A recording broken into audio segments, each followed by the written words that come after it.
Man, do we got a good video for you guys today. Naturally, we go about our day and then log on to 2K when we're ready, thinking, all right, we finna play 2K. Little do we know, we're the ones that are getting played. And in case you guys don't know much about EOMM, engagement optimized matchmaking, or skill-based matchmaking, you'll find out everything you need to know here in this video. We're gonna get into all the details. If any of you guys are new here, consider dropping a like and a sub. Leave your thoughts and comments in the comment section below. Let's get to the video. It's AllCity. Load up that clip. Engagement optimized matchmaking.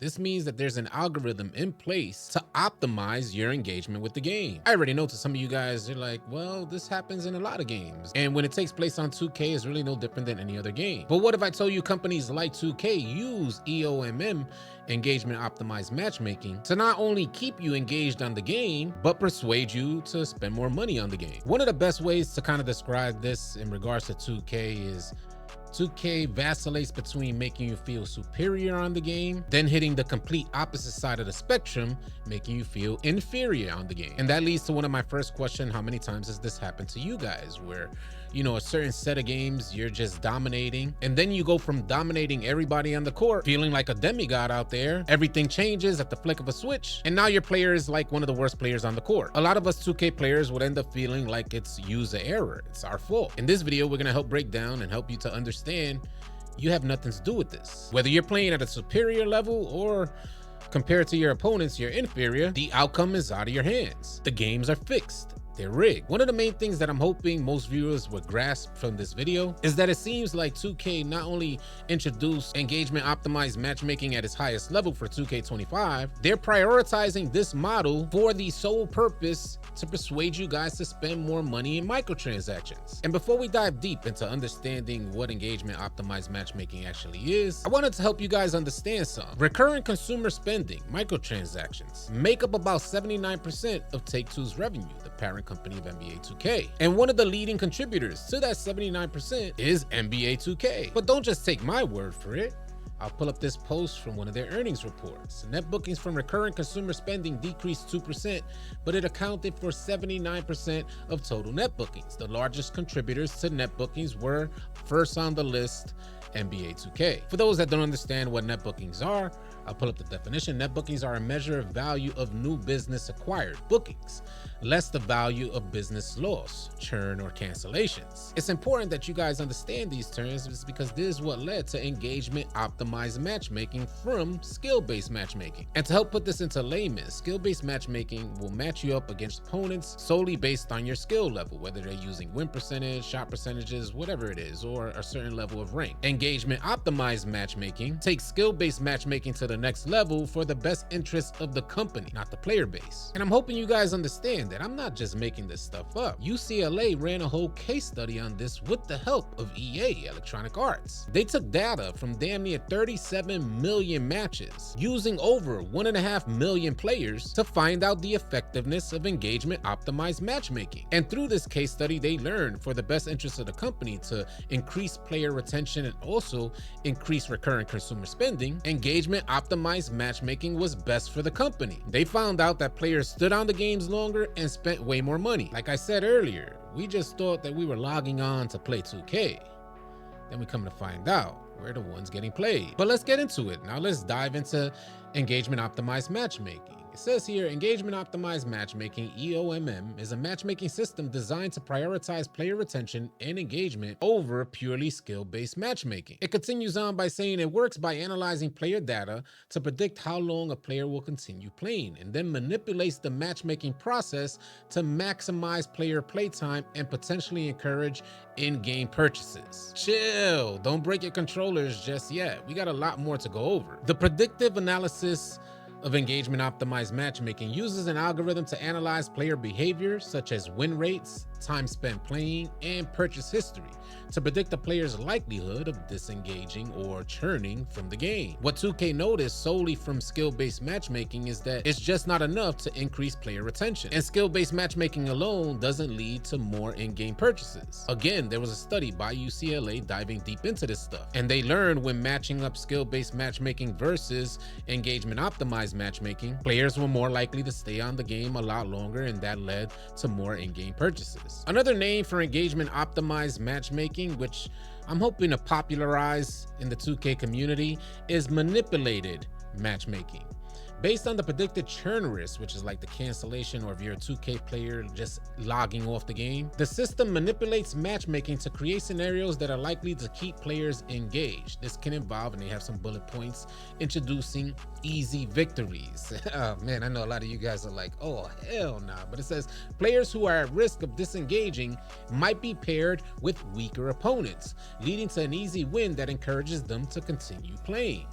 The next bullet point says providing rewards. Players who are likely to continue playing might be rewarded with in-game content or subtle advantages, further incentivizing them to stay playing the games, to stay engaged. The last bullet point says creating artificial challenges. The system might temporarily introduce a streak of challenging matches to make a player feel like they've earned an easy win later on. Basically saying that 2K will present more difficult opponents or make the game feel a lot more difficult and then give you guys easier wins later on so you feel like you've earned your way there. Now let's very quickly compare engagement optimized matchmaking against skill-based matchmaking. SBMM skill-based matchmaking focuses on pairing players of similar skill levels to create fair and balanced matches. And this will help you guys compare the two, as engagement optimized matchmaking, EOMM, while sometimes incorporating elements of skill-based matchmaking, prioritize player engagement and retention, even if it means sacrificing fairness or a more accurate reflection of skills. In other words, engagement optimized matchmaking is not going to be fair, and it will sacrifice an accurate reflection of your skills. Now tell me that's not our experience on NBA 2K25. I mean, it's blatant, it's in our face. Let's take a look at some of the criticisms of engagement optimized matchmaking.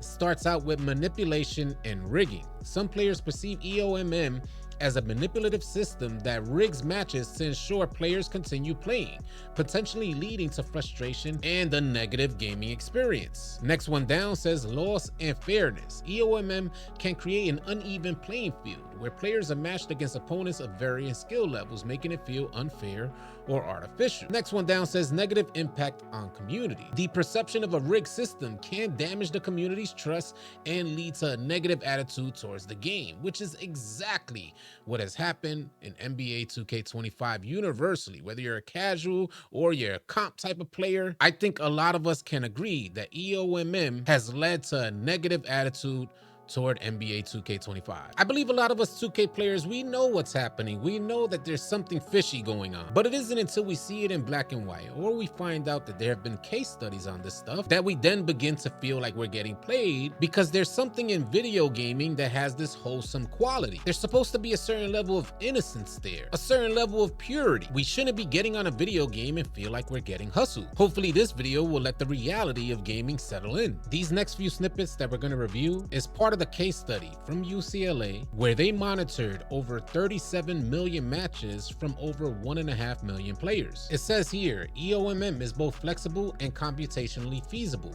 The optimization objective can be turned for various interests. Those various interests include in-game time or even spending, meaning they can increase the effectiveness of engagement optimized matchmaking for spending, or they can increase the engagement optimized matchmaking for player retention. It goes on to say furthermore, EOMM consists of 3 components: a skill model, which is the skill-based matchmaking that EOMM is based off of. Another one of the components are churn predictions. When you guys log off the game, they want to retain you as a player and they want to keep you on the game as long as possible. And the last component is a graph matching model. What I found the most interesting is that each one of these components that I just described to you can be efficiently implemented and independently upgraded. And UCLA, who created this case study, said, "We built a simulated system based on real data of a popular game made by Electronic Arts." It goes on to say that EOMM showed significant improvement in enhancing player engagement, and that was when it was matched up against skill-based matchmaking and other matchmaking type of methods. Here's something else that I found real interesting that I think you guys are going to notice is taking place in NBA 2K25 in particular. Keep in mind that the churn risk means when a player is logging off. It says here, the sum churn risk of 2 matched players in in a tied game is lower than in a non-tied game, meaning that when the games are closer, when the scores are closer at the end of the game, players are less likely to just log off. If the scores are drastically different, whether you're on the winning team or the losing team, players are just more likely to log off the game. Some players feeling like, well, I got a significant W, I'm satisfied now, I can log off, while players on the losing team are feeling like frustrated and overwhelmed, it's just a little too much, they end up logging off themselves. 2K noticing this stuff for NBA 2K25, now the scores are just much closer. The scores are artificially generated and for some reason persuade us to stay on the game longer, as it has been proven in this case study of 37 million matches from 1.5 million players. But I don't just want to brush over this stuff. Let me ask you guys, how do you think